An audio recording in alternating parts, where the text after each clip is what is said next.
सभी लोगों को ये वाणी याद भी होगी और सुनी भी होगी। लेकिन आज हम इस वाणी का खुलासा करेंगे, क्योंकि मेरे भाइयों, ये वाणी सच्ची वाणी नहीं है। ये वाणी एक बहुत बड़े षड्यंत्र के तहत मिलावट है। सुनने में तो बड़ा अच्छा लगेगा कि 2.5 आखर प्रेम का, वाह वाह वाह, क्या बात है। लेकिन जब यही 2.5 अक्षर का जाल इन जीवों पे फेंका जाता है, तब यही 2.5 अक्षर इन जीवों के पतन का कारण बन जाते हैं। कैसे फेंकते हैं ये जाल? इन काल दूतों की शातिर चाल को आज आपने समझ जाना है। और आपके जीवन में भी अगर कोई ऐसा काल दूत आता है जो 2.5 अक्षर की बात करके आपको साधना बताता है, तो समझ जाना मेरे भाई, आपको उसने विहंगम चाल से हटा दिया है। विहंगम चाल के सिवा कोई चाल ऐसी नहीं है जो परमात्मा तक पहुंच सके। विहंगम चाल के अलावा ऐसा कोई दांव नहीं है जो काल को हरा सके। अगर तुमने विहंगम चाल को छोड़ के किसी और चाल को अपना लिया, तो समझ जाना मेरे भाई, अब तुम्हें कोई बचाने वाला नहीं है। और जिसने तुम्हें फंसाया है वो तो दांत निपोर के किनारे से निकल जाएगा, लेकिन मेरे भाई जान तुम्हारी फंसी होगी। इसलिए अगर कोई भी ऐसा काल का दूत तुम्हारे जीवन में आता है, तो सबसे पहले मुझसे संपर्क करो, मुझे फोन करो और बताओ कि कौन है वो काल का दूत जो तुम्हें 2.5 अक्षरों में फंसा रहा है। याद रखना मेरे भाइयों, ये 2.5 अक्षर प्रेम के नहीं, ये 2.5 अक्षर तुम्हारे नाश का कारण बन जाएंगे। इसीलिए मेरे भाइयों, अच्छी तरह गहराई से समझ लो कि 2.5 अक्षर हैं या 1 अक्षर। आज इसको अच्छी तरह समझ जाओ मेरे भाइयों। तो ये तो थी नकली वाणी, जिसको इन काल के दूतों ने मिलावट के द्वारा लिखा और लोगों को इन 2.5 अक्षरों के जाप में फंसा दिया। अब इन 2.5 अक्षरों के जो जाप हैं, बताने की जरूरत नहीं है, बहुत से जाप हैं। बस तुम समझ जाओ कि कोई भी 2.5 अक्षर की बात करता है तो तुम्हें 52 में फंसा दिया। फंसे रहो, अब निकल नहीं पाओगे। अब क्या करना है? अब इन काल दूतों को अच्छी तरह से सबक सिखाना है। कैसे सिखाना है? सबसे पहले तो मुझे इंफॉर्मेशन देनी है, उसकी बातों को रिकॉर्ड करो मोबाइल में। अगर तुम्हें कोई ऐसा काल का दूत 2.5 अक्षरों के जाल में फंसाता है, उसके बाद वो रिकॉर्डिंग मुझे भेजो, फिर मैं अच्छी तरह उसका पोस्टमार्टम करके सब जीवों को असली ज्ञान, अनमोल ज्ञान समझा के सारे भरम तोड़ दूंगा। बस तुम मुझ तक वो खबर पहुंचाओ कि कौन है जो इन 2.5 अक्षरों की महिमा गा के तुम्हें भ्रमित करने में लगा है। तो मेरे भाइयों, आज इस 2.5 अक्षर का खेल यहीं खत्म करते हैं और अब हम उस परमात्मा के 1 अक्षर को जानते हैं कि वो 1 अक्षर क्या है। तो क्या कहती है असली वाणी? पोथी पढ़ पढ़ जग मुआ, पंडित भया न कोए, एक आखर पीव का, पढ़े सो पंडित होए। यानी जितना मर्जी इन ग्रंथों को पढ़ पढ़ के ज्ञानी बन जाओ, कितने ही वेद पुराण गीता भागवत बांच लो, लेकिन तुम बिना आत्म ज्ञान के पंडित नहीं कहलाओगे। तुम कितनी ही पत्थरों की पूजा कर लो, तुम कितने ही मंत्रों के जाप कर लो, 108 1008 सिद्ध हो जाओ, फिर भी तुम पंडित नहीं कहला पाओगे। पंडित कौन कहलाएगा? एक अक्षर पीव का। उस एक अक्षर को जो जान जाएगा, जो उस एक अक्षर अविनाशी को जान जाएगा, वही पंडित होगा। उसी के लिए साहिब ने बोला, 52 अक्षर जोरे आन, सकिया न अक्षर एक पहचान। इसी एक अक्षर का ही सारा खेल है मेरे भाइयों। जिस दिन आपने इस एक अक्षर को जान लिया, जिस दिन आपने इन 52 अक्षरों को अपने से अलग कर दिया और उस एक अक्षर में अपनी सूरत को रमा लिया, मेरे भाई अब तुम्हें कहीं आना जाना नहीं पड़ेगा। अरे ना कहीं आना ना कहीं जाना, आपे में आप समाना। क्योंकि वो एक अक्षर तुम स्वयं हो, वो एक अक्षर तुम्हारा ही रूप है, लेकिन तुम अपने ही रूप को भूल के इस माया जाल में उलझ के गली गली में धक्के खाते फिरते हो। क्योंकि तुम उन गुरुओं के लड़ लग गए हो जो तुम्हें अक्षरों का ज्ञान पकड़ा देते हैं। चाहे वो 10, 5, 20, 25 नाम ही क्यों ना हो, चाहे वो 2.5 अक्षर का नाम क्यों ना हो, ये सब माया जाल ही है मेरे भाइयों, काल जाल ही है। अगर आप इसमें फंस गए तो आपको निकालना बहुत मुश्किल हो जाएगा। इसलिए जैसे ही कोई भी काल का दूत आपको भ्रमित करने के लिए इन अक्षरों का जाल बुनता है, उसी वक्त अपना विवेक जगाओ और उसको किनारे हटाओ। उसकी बातों में नहीं उलझना है, उसकी चाल में नहीं उलझना है। क्योंकि हमारे पंथ में भी ऐसे काल के दूत घुस चुके हैं जो जीवों को फोन करके भरमाते रहते हैं, विहंगम चाल से हटा के उन्हें इन जाप अजपा में उलझाने के लिए लगे रहते हैं। लेकिन मेरे भाइयों, आपने बिल्कुल नहीं उलझना है। आप उससे सवाल करें कि भाई, जिस गुरु को तू छोड़ के इस पंथ में आया, नितिन दास के सत्संग सुन के आया, जब नितिन दास ने तुझे वो 2.5 अक्षर का ज्ञान नहीं दिया तो तू वो ज्ञान कहां से लेके आया? अपने मन से ही बना के बैठ गया क्या? ये सब मनमुखी ज्ञान है, ये सब काल दूतों की साजिश है मेरे भाइयों, तुम्हें विहंगम चाल से अलग करने की।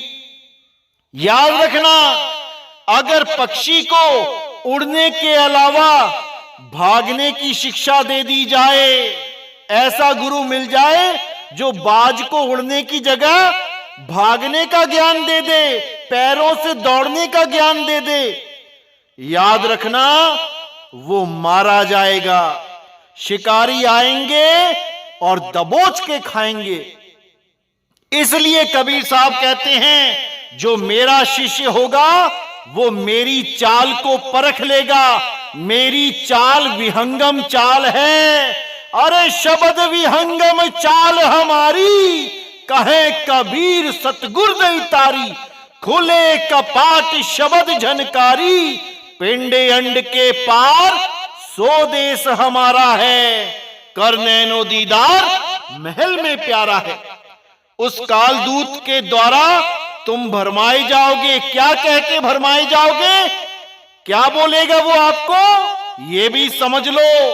सबसे पहला जाल वो क्या फेंकेगा कि तुम्हें कितना समय हो गया नाम लिए, तुम्हारा शब्द प्रकट हुआ कि नहीं, ये पूछेगा तुमसे। और तुम सच्चे मुच्चे इंसान, तुम बोल दोगे हाँ अभी तो प्रकट नहीं हुआ, तब वो क्या जाल फेंकेगा? अरे तुम विधि ही गलत कर रहे हो, तुम साधना ही गलत कर रहे हो। नितिन दास ने जो साधना दी है उससे तो सार शब्द प्रकट हो ही नहीं सकता।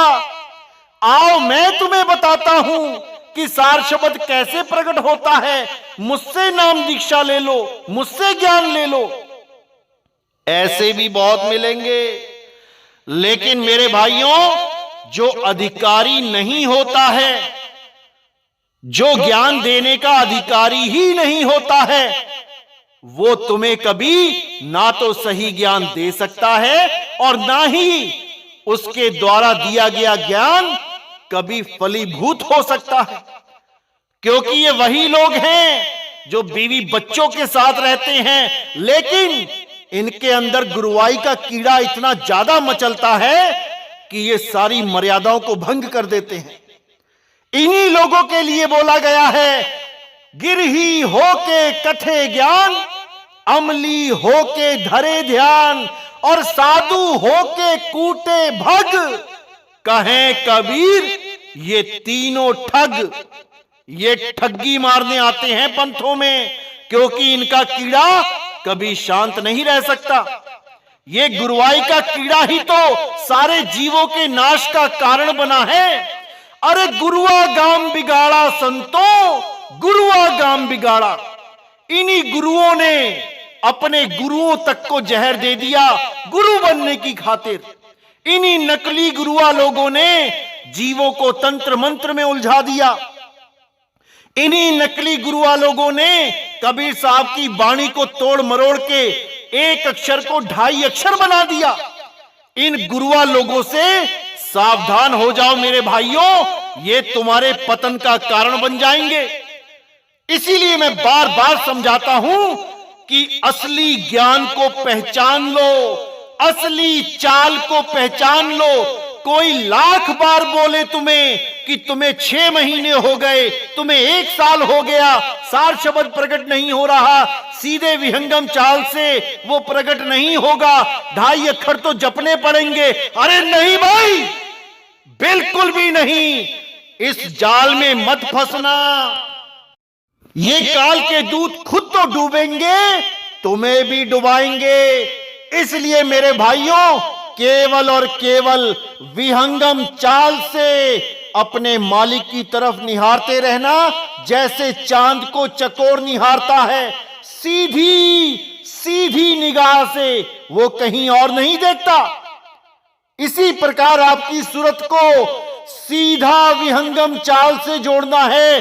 किसी 2.5 अक्षर, 5 अक्षर, 10 अक्षर के चक्कर में मत पड़ जाना मेरे भाई, नहीं तो कुछ हाथ पल्ले नहीं रहेगा। फिर वही 84 में जाना पड़ेगा, फिर वही धक्के खाने पड़ेंगे। और याद रखना, इन लोगों का कुछ नहीं बिगड़ेगा। ये तो दांत निपोर के किनारे से निकल जाएंगे। गधा घोड़ा सुअर तुम्हें बनना पड़ेगा। इसीलिए कह रहा हूं, समझ जाओ मेरे भाइयों, इसको समझ जाओ। तो मेरे भाइयों, हर चीज को समझ जाना है पूरे विवेक के द्वारा, पूरे विचार के द्वारा। ये जल्दबाजी का सौदा नहीं है। इसमें भले देर लग जाए, कोई परवाह नहीं होनी चाहिए, लेकिन रास्ता गलत नहीं पकड़ना है। अगर रास्ता गलत पकड़ लिया तो मंजिल भी गलत ही मिलेगी। इसीलिए बोला है, जल्दबाजी से देर भली। भले देर में पहुंचो, लेकिन रास्ता गलत मत पकड़ लेना। अगर गलत रास्ता पकड़ लिया तो मेरे भाई बचाने वाला कोई नहीं है। और सबसे बड़ी बात है अधिकारी की। 13वें पंथ का उजागर जो बोला गया है कि पूरे विश्व में होगा, और उसको उजागर करने वाला ही सतनाम का झंडा पूरे विश्व में गाड़ेगा। तो अगर बीच में कोई और आ जाता है इस ज्ञान में मिलावट करने के लिए, क्योंकि बिना मिलावट के तो वो अपने आप को गुरु सिद्ध नहीं कर पाएगा, क्योंकि खुद को गुरु सिद्ध करना है तो नितिन दास को तो गलत साबित करना ही पड़ेगा। अब जो नितिन दास का सही ज्ञान है उसको भी गलत साबित करने के लिए ये कबीर साहब की वाणी से तोड़ मरोड़ करेंगे।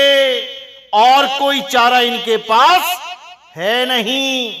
लेकिन ये भूल गए हैं कि इनका पाला किससे पड़ा है। एक भी वाणी को गलत यूज नहीं करने दिया जाएगा। सारी वाणियों के गुप्त भेद, वो गुप्त कोड खोल दिए जाएंगे, ताकि मेरा एक भी भाई भ्रमित ना हो और इन काल दूतों को अच्छा जवाब दे सके, ऐसा लताड़ सके कि दोबारा ये हिम्मत ना कर पाए किसी जीव को उलझाने की। ऐसा मजबूत बना देना चाहता हूं मैं अपने भाइयों को कि एक भी काल का दूत मेरे भाइयों को भ्रमित ना कर पाए। मैं बस इतना ही चाहता हूं और उसके लिए मैं कोई कसर नहीं छोड़ूंगा। ऐसा निपुण कर दूंगा आप लोगों को, ऐसे गुप्त भेद बता के जाऊंगा कि कोई आपके सामने टिक नहीं पाएगा। कोई भी कबीर साहब की वाणी के साथ खिलवाड़ करके आपको भ्रमित नहीं कर पाएगा। इतना तो विश्वास अपने इस भाई पे कर ही लेना आप आज, क्योंकि मेरा काम ही लोगों का विवेक जगाना है। मेरा काम किसी से उलझना नहीं है कि मैं काल दूतों को उनका नाम ले लेके चैनल पे उलझता फिरूं। मैं तो बस उनके लक्षण बताऊंगा आपको कि क्या लक्षण होते हैं। जैसे ये काल के दूत क्या करते हैं, आजकल एक पंथ चला हुआ है, बीसम बीसा पंथ। अब उस मूर्ख राज को ये नहीं पता कि जिसका तू पंथ चला रहा है, जिसको कह रहा है कि कबीर साहब की वाणी है ये बीसम बीसा की, अरे कोई उससे प्रूफ तो मांग लो। इस बीसम बीसा वाले पंथी, इस गुरुआ से अगर कोई सबूत भी मांग ले कि कहां लिखा है कबीर वाणी में कि बीसम बीसा का वो पंथ चलेगा, ये सब फेल हो जाएंगे, क्योंकि ये वाणी कबीर साहब की है ही नहीं। ये कबीर साहब की वाणी है ही नहीं। लेकिन ये कबीर साहब का नाम ले लेके इस वाणी को बोल बोल के नकली पंथ चला के बैठ गए हैं। ये गुरुआ लोग बहुत शातिर हैं। ये भ्रमित करने में 2 मिनट लगाते हैं। अगर आपके पास विवेक ना हो तो, और अगर विवेक हो तब ये मुंह छुपाते फिरते हैं। यही लोग चीख चीख के बोलते हैं, आओ तुम्हें 3 सेकंड में सार शब्द बता देते हैं, हम सार शब्द की प्राप्ति करवा देते हैं हम, और 3 सेकंड की जगह 1 सेकंड कान में फूंक मार के कहते हैं तुम्हें सार शब्द मिल गया। अब जब तुम्हारी मृत्यु होने वाली होगी तब 72 घंटे पहले तुम्हारा दरवाजा खुल जाएगा। अरे भाई, तेरा दरवाजा तो खुला नहीं, क्योंकि तेरे कान में भी गुरु ने फूंक मारी। अभी तेरे भी 72 घंटे मौत के नहीं आए, तेरा कैसे खुल गया? तेरा दरवाजा कैसे खुल गया भाई, जब बाकियों का 72 घंटे पहले खुलेगा? तेरा कोई दरवाजा स्पेशल है क्या? इनसे कोई नहीं पूछता ये बातें। अगर इन गुरुआ लोगों से ये बातें पूछने लग जाओ, मेरे भाई, पूरे भारत में क्या पूरे विश्व में एक भी अधूरा गुरु टिकेगा नहीं। ये यकीन के साथ कहता हूं मैं। और क्या मिलावट करते हैं ये वाणियों की, इसको भी समझ लो। ये वाणियां क्या बोलेंगे और क्या बताएंगे कि देखो, वाणी कहती है मर जाऊं मांगू नहीं अपने तन के काज, और परमार्थ के काज में मोहे ना आवे लाज। यानी इस वाणी का भी गलत अर्थ बता के लोगों को भ्रमित करेंगे। अब ये वाणी का असली अर्थ क्या है? 2 चीजें बोली गई हैं, स्वार्थ और परमार्थ। कबीर साहब कहते हैं स्वार्थ और परमार्थ पे अगर आप विचार करोगे तो आपको समझ में आ जाएगा कि आप किस गुरु की शरण में हो। यानी अगर आप कुछ भी सेवा, कुछ भी बंदगी अपने गुरु को देते हो और वो उसे स्वार्थ में लगा लेता है, तो वो अधूरा गुरु है। और अगर आपकी दी हुई सेवा बंदगी वो परमार्थ में लगा लेता है, यानी कि जैसे मेरा ही उदाहरण ले लो, जो गरीब लोग हैं जो किराया भाड़ा खर्च करके नहीं आ सकते हम तक, मैं कार में खुद ड्राइव करके उन लोगों तक पहुंचता हूं नाम दीक्षा देने के लिए। जो बेचारे हैंड टू माउथ हैं, जो 100 रुपए कमा के 100 ही खा लेते हैं, जिनको अगले दिन का यह भी नहीं पता कि 100 रुपए मिलेंगे कि नहीं मिलेंगे, ऊपर से लॉकडाउन जैसी परिस्थितियां लग जाती हैं, उन लोगों को कब भक्ति नसीब होगी? कब वो ट्रेन में रिजर्वेशन करा के 1500 की अपनी 4-5 दिहाड़ियां खराब करके मुझसे मिलने आएंगे? तो भाई उन लोगों तक पहुंचने के लिए मैं अपना दिन रात का जो चैन है, जो आराम है, उसको मैं सूली पे टांग देता हूं और मैं दिन रात गाड़ी चला के उन लोगों तक पहुंचता हूं जो बेचारे पता नहीं कहां कहां गांव में बैठे हुए हैं, और परमात्मा की इतनी दया है कि उस गांव में किसी एक भगत के पास फोन है और वो उसी एक फोन से स्पीकर को जोड़ के पूरे गांव को सत्संग सुना रहा है। कितनी अपार दया है उस मालिक की, जो ऐसे गांव में भी सत्संग पहुंचा दिए हैं जहां पे बिजली की भी व्यवस्था नहीं है, जहां कोई कमाने की व्यवस्था नहीं है, वहां भी परमात्मा ने इस भक्ति को पहुंचा दिया है। अब नितिन दास का कोई चाचा थोड़ी नहीं लगा है, बस ड्राइवर या कंडक्टर। नितिन दास का कोई मामा थोड़ी नहीं लगा है, किसी ट्रेन का टीटी जो उसको फ्री में जाने दे कहीं भी। अरे भाई, नितिन दास को अगर कोई दान चंदा देता है, सेवा बंदगी देता है, तो नितिन दास उसको परमार्थ में लगाता है। परमार्थ का मतलब है परम अर्थ। परम का मतलब जो परमात्मा के लिए हो, जो परमात्मा के जीवों के लिए हो, और अर्थ का मतलब होता है पैसा, माया, और स्वार्थ का मतलब होता है स्वयं अर्थ, यानी स्वयं पे लगाया गया पैसा। तो इस दोहे का यही अर्थ है कि मर जाऊं मांगू नहीं अपने तन के काज। तो पहली लाइन में अपने तन के काज यानी स्वार्थ की बात की गई है कि अपने स्वार्थ के लिए, अपने लिए मैं कुछ नहीं मांगूंगा किसी से। और परमार्थ के काज में मोहे ना आवे लाज। जब परमार्थ की बात होगी, जब लोगों तक पहुंचने की बात होगी, तब भाई रोज कार में 4000 का डीजल, 4000 का पेट्रोल तो डलेगा, तभी गाड़ी चलेगी। या फिर भाई तुम कोई पानी से चलने वाली गाड़ी दे दो नितिन दास को, नितिन दास पानी वाली गाड़ी भी चला लेगा। अरे तुम्हें जो चिंता हो रही है कि नितिन दास को कोई पैसे देता है, संगत पैसे देती है, तो भाई उनको मना करके तुम देना शुरू कर दो, लोगों के पैसे बचा लो, तुम महान बन जाओ। क्योंकि गाड़ी तो पेट्रोल से ही चलेगी मेरे भाई, चाहे संगत दे चाहे तुम दे दो।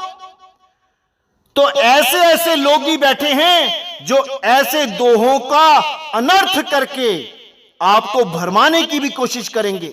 लेकिन मेरे भाई, अब नहीं भरमना है, अब नहीं भरमना है। मैं तो कहता हूं मुझे छोड़ो, तुम लोगों का भला करो। लोगों को जिनको पैसों की जरूरत है, जो हॉस्पिटलों में कैंसर से जूझ रहे हैं, उनको तुम पैसे दो।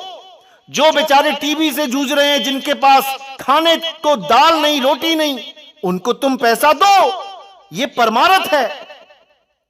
तो भाई पैसा देना कोई गुनाह नहीं होता है, पैसा गलत जगह लगाना गुनाह होता है। इसलिए जीवों को भरमाना बंद कर दो और अच्छी तरह समझो कि नितिन दास का लक्ष्य क्या है।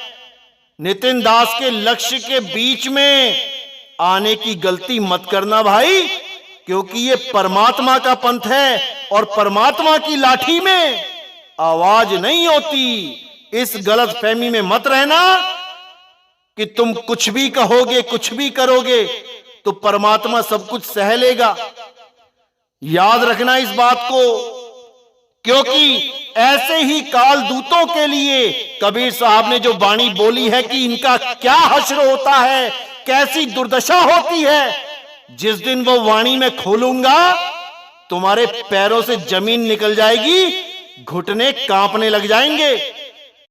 जो आज तुम समझ रहे हो कि नितिन दास से ही ज्ञान समझ के, नितिन दास से ही सारे भेद प्राप्त करके नितिन दास के ही ज्ञान में मिलावट कर दोगे, भूल जाओ इस बार। क्योंकि इस बार जो पंथ उजागर होगा वो पूरे संसार में एक होगा, उसमें कोई दूसरी ऑप्शन नहीं होगी कि कोई सोचे कि मैं भी गुरुआ बन जाऊंगा यहां पे। इस गलत फहमी को दिमाग से निकाल देना। अब एक गुरु होगा और वो शब्द गुरु होगा, और तुम जैसों को शब्द गुरु अच्छी तरह जानता है कि कैसे अकल देनी होती है। तो इसलिए बचकानी हरकतें छोड़ दो और जो भक्ति करने आए हो वो भक्ति करो, नहीं तो 184 में जाके ऐसे डंडे खाने पड़ेंगे कि भूल जाओगे कि आज तुम एक इंजीनियर हो, कि तुम डॉक्टर हो, कि तुम एक साइंटिस्ट हो। तुम जो भी हो अपने घर में होगे, यहां पे तुम्हारी दाल नहीं गलेगी। ये परमात्मा का पंथ है, इसमें मिलावट नहीं होने दी जाएगी, याद रखना इस बात को। तो मेरे भाइयों, अच्छी तरह आपने इन काल दूतों को पहचानना है, क्योंकि ये हमारे ही पंथ में घुसे हुए हैं और आपको टारगेट करने की पूरी कोशिश करेंगे। लेकिन आपने उस सैनिक की तरह अटल रहना है, जागते रहना है। अगर सो गए तो दुश्मन गोली मार देगा। इसलिए मेरे भाइयों, जागते रहना है, विवेक को जगाए रहना है, अपना भी और अपने साथियों का भी।